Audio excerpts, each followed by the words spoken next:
And welcome back to the Best Friends Talking Sport. You can just call it the best freaking talk show ever. I am your host, Asia, with my two lovely, handsome men over here, Eric and Reese. How are y'all doing today? What's good? How's y'all's Friday going? I'm good, my love. How are you? Ready to talk? Thank God it's Friday. Yeah, TGIF. TGIF, thank God it's Friday. So, this coming up Saturday, we have this big game, the TSU Tigers versus Kennesaw State Owls. Yeah. How do y'all see us? How do you see TSU faring against the Kennesaw State Owls? What do you see the matchups? How you feeling? I'm gonna let you take this one, E. How you feeling? Well, it's a new opponent, neutral site. Uh-huh. They just need to do their film and research, and we'll pretty much get the game. Yeah. I also one thing I noticed, they got to take the run. They got to really stop the run. Stop the hole. The quarterback at Kennesaw State is really good. His name is Chandler Burks, and he had 22 carries. I remember 22 carries for 100 yards. They have to stop the run if they want to beat him. Also, we have to start fast. I noticed that we don't start fast when we play.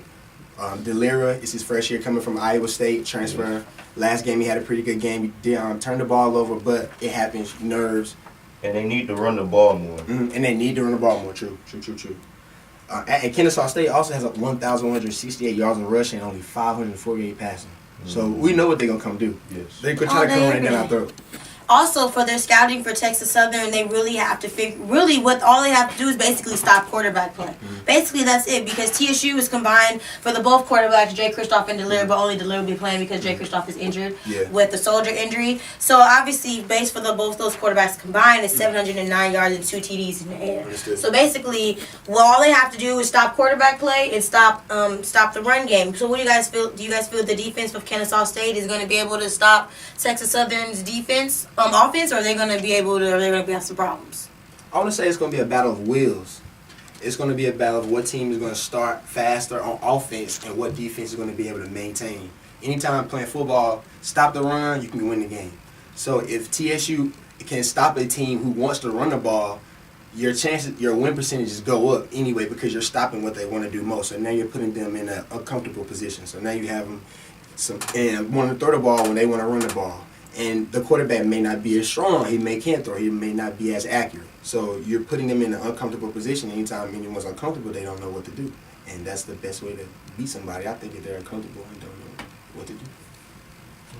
And whoever makes the first touchdown, whoever going to have the most motivation. Just whoever scores first, huh? Whoever scores first. I like that. That's what you think? That, You don't think it's that's going to be the true competition right there. You don't think it's going to be the battle of the quarterbacks? You don't see, because as we mentioned earlier, Chandler Burke is no joke. Chandler Burke can run and throw. He's breaking records for Kennesaw State all over the place. 22 carries last game for 100 yards. Had the scoring winning touchdown. That's amazing. Charles Burke is no joke, and I feel like as a defense, as for Texas Southern University, we have to really focus on our defense. Our defense has to come to play this game. If we're trying to stop Chandler Burke, we have to stop his running mobility and his throwing mobility, because he's a game player. And we're gonna also need a big game from Sean Jones. Yes, definitely. All SWAC. Shout out to Sean Jones, all SWAC linebacker. We're gonna need a big game from him and the young guys up front to really solidify us and to help us stop the run game. Also, we need to we need to stop their air play as well for Chandler Burke. Chandler Burke has some amazing players that are just catching the ball out of nowhere. It's these two kids called Kellen Collection, and they're both wide receivers, if I'm not mistaken. And they both caught a bulk amount of passes for at least 200 yards or more. So the air in the run game. That's undeniable. We have to pick our poison and see which one is going to be more potent. I feel like Chandler Burke is going to throw. Understood. And also on Kennesaw defense, they got a senior D-back by the name of Keon Roman. Recorded his second consecutive game with 2 interceptions, ranking first in interceptions per game in the nation. He leads the team with 4 interceptions. That's crazy. Mm-hmm. That's pretty. And speaking on DB play, with him having 4 interceptions, that just goes to show you how big our DB play is going to have to be. Archie Rice is going to have a big game. Zafir Murphy's got to have a big game. We have to stop the big plays. We can't let a team that doesn't pass the ball. We can't let that happen. So if we can just stop the run and just play our game, start fast, get to it early, win for TSU. Yes, I feel like the biggest keys right now for TSU is to just stop the run, stop throwing the ball, and just have less penalties. Understood. Penalties are Penalties did hurt us. killing. Did hurt us We last game. for the last 4 games that we've had, every game we've had at least a penalty of 20 yards or more.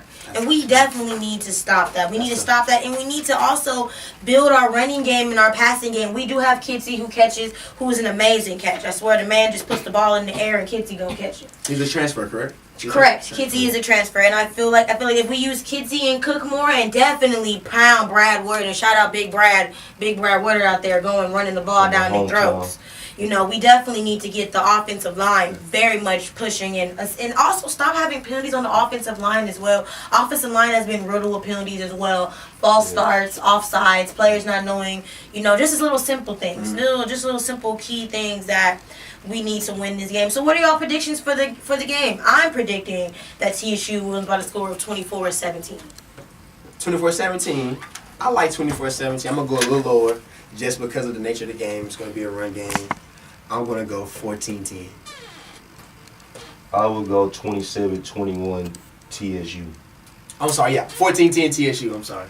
So who do we have as our big impact player for the day between Kennesaw and TSU? Who's going to step up and make the big plays and get us to that #1 win?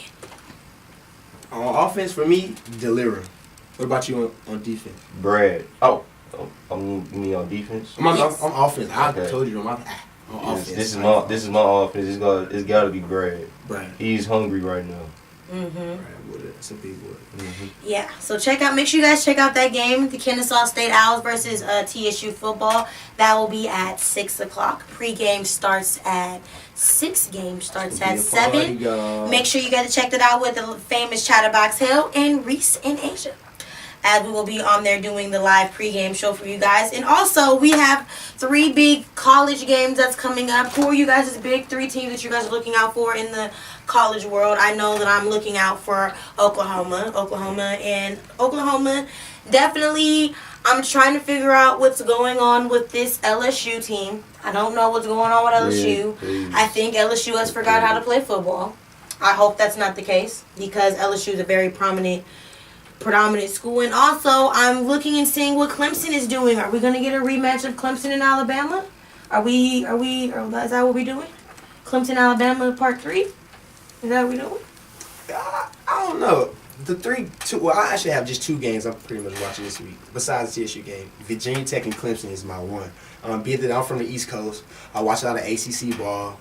This is going to be a matchup of who's going to potentially be the ACC champion this year. You're looking at Clemson, who's number 2, coming off a national championship win. Deshaun Watson, who's here in Houston right now. Shout out to him. Led that program to a big title. Coach Dabo Swinney is going to be one of the greatest ACC coaches ever, just based off how he recruits.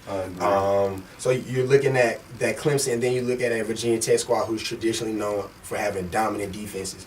Virginia Tech has been in a rebuild process for the past 4 years, but now they are at that point where they're back to win the ACC and back to get to ACC promise. They have a new coach, exactly. Same with the U, same with Miami. Same with the U, exactly. Same. They are the dark horse of the team. Them and Georgia Tech are the dark horses. Exactly. Of the ACC. Those normally non-traditional ACC powerhouses are the little brothers starting to come. They want a piece of the pie now. Especially now that Clemson showed that they can beat Alabama. And, Alabama is Alabama. That's all I got to say, Alabama. And just being how Clemson beat Alabama, and on the stage that they beat them, coming back a year later showing y'all got one the year before, and now we're coming back to get this one, and they did it. So that Virginia Tech and Clemson game is going to be big, because it's really going to set the course for the ACC for the next couple of years. And then I'm looking at the Michigan and Michigan State game. That's going to be a big in-state rivalry. It always goes down between Michigan and Michigan State, kind of like not better than Michigan and Ohio State, but just far as an in-state rivalry though. Big Blue versus Old Sparty, that's it's that old traditional feel. Who's going to win? And then just looking at Michigan, last year they had the number 1 defense in the nation, lost 10 starters.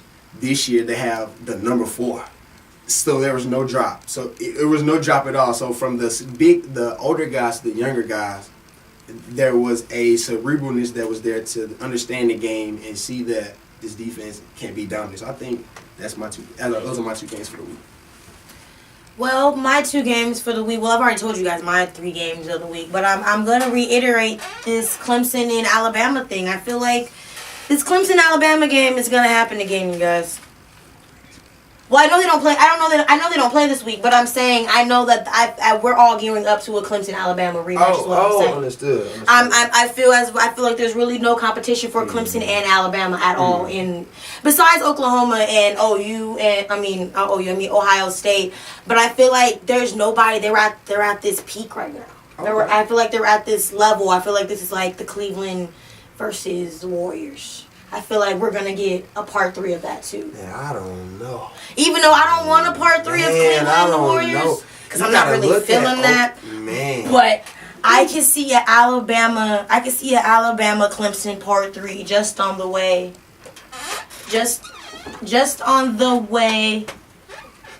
how the team is set up and how Alabama is moving and how Clemson is moving. I can set up and see that we're gonna get a part 3. My top game is Miami versus Florida State. They need to keep that on time. Well, and the reason why in-state, it's a big rivalry game. Probably the biggest one. Yeah, since the 90s. Since the not 90s. since the 90s, but that's when And they really took off in the 90s. And I'm always remembering the U. Yeah, I love about the U. Yeah, the U really turned up. I love how the U. I love the moniker they had because the U really represented a lot of urban youth in the 90s. And young kids are always going to be represented, especially in sports. So I think the U really represented the climate of what was going on in the 90s. I think they really represented 90s Miami, just with the gold and the haircuts and all the dancing when they were on the, I feel it. What's your other game?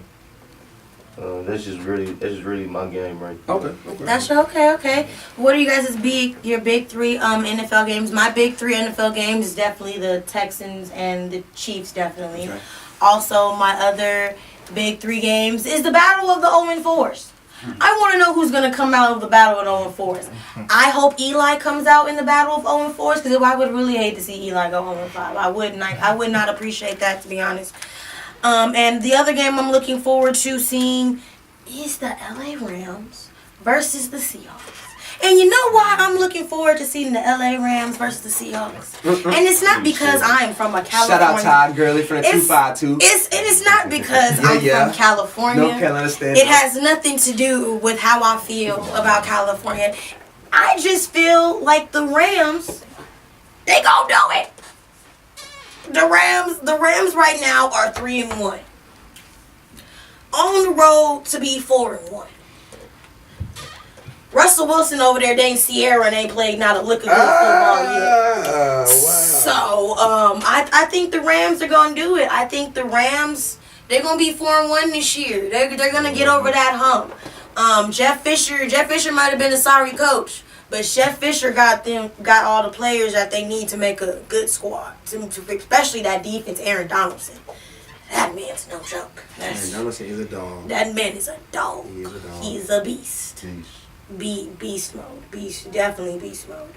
What about you, Eric? What are your 3 games that you're looking for? Obviously, it has to be the Houston Texans, right? Yes, but I'm also the Texans and the Chiefs. Those California shade trees. The Texans and Chiefs, Deshaun Watson, a monster. And he's still young. He still got room to grow. And let's see, the Cowboys and Packers. Now, that's going to be, that is a classic game. That's a classic. Ezekiel Elliott, a monster. Aaron Rodgers, a legend. So, and the last but not least, the Jaguars and Steelers. Leonard Fournette, another one of them studs. Understood. Yeah, I don't know. I don't know how it's gonna work out with the beef that's kind of going on or kind of brewing with Ben and Antonio. I got the temper tantrum, but we'll have to see. But that's all that we have left, you guys. I hope you guys loved and enjoyed this podcast. It's once again called Best Friends Talking Sports, or the best freaking show ever, however you want to call it. We'll see you next week, guys. Bye.